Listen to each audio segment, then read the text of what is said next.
حضرت مسیح موعود علیہ الصلوۃ والسلام فرماتے ہیں خدا تعالیٰ نے جو اتمام نعمت کی ہے وہ یہی دین ہے جس کا نام اسلام رکھا ہے۔ پھر نعمت میں جمعے کا دن بھی ہے جس روز اتمام نعمت ہوا۔ یہ اس کی طرف اشارہ تھا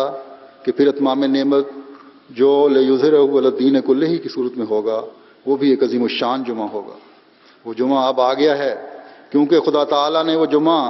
مسیح موعود کے ساتھ مخصوص رکھا ہے، اس لیے کہ اتمام نعمت کی صورتیں دراصل دو ہیں، اول تکمیل ہدایت، دوم تکمیل اشاعت ہدایت۔ اب تم غور کر کے دیکھو، تکمیل ہدایت تو حضرت صلی اللہ علیہ وسلم کے زمانے میں کامل طور پر ہو چکی، لیکن اللہ تعالیٰ نے مقدر کیا تھا کہ تکمیل اشاعت ہدایت کا زمانہ دوسرا زمانہ ہو، جبکہ حضرت صلی اللہ علیہ وسلم بروزی رنگ میں ظہور فرماویں، اور وہ زمانہ مسیح موعود اور مہدی موعود کا زمانہ ہے۔ یہی وجہ ہے کہ لیظہرہ علی الدین کلہ اس شان میں فرمایا گیا ہے۔ تمام مفسرین نے بالاتفاق اس امر کو تسلیم کر لیا ہے کہ یہ آیت مسیح موعود کے زمانے سے متعلق ہے۔ در حقیقت اظہار دین اسی وقت ہو سکتا ہے جبکہ کل مذاہب میدان میں نکل آئیں اور اشاعت مذہب کے ہر قسم کے مفید ذریعے پیدا ہو جائیں، اور وہ زمانہ خدا کے فضل سے آ گیا ہے۔ چنانچہ اس وقت پریس کی طاقت سے کتابوں کی اشاعت اور طباعت میں جو سہولتیں میسر آئی ہیں وہ سب کو معلوم ہے۔ ڈاک خانوں کے ذریعے سے کل دنیا میں تبلیغ ہو سکتی ہے، اخباروں کے ذریعے سے تمام دنیا کے حالات پر اطلاع ملتی ہے،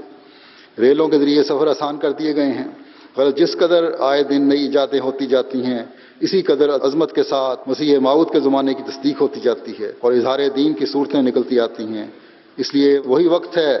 جس کی پیشگوئی اللہ تعالیٰ نے رسول اللہ صلی اللہ علیہ وسلم کے ذریعے لیظہرہ علی الدین کلہ کہہ کر فرمائی تھی۔ یہ وہی زمانہ ہے الیوم اکملت لکم دینکم واتممت علیکم نعمتی کی شان کو بلند کرنے والا، اور تکمیل اشاعت ہدایت کی صورت میں دوبارہ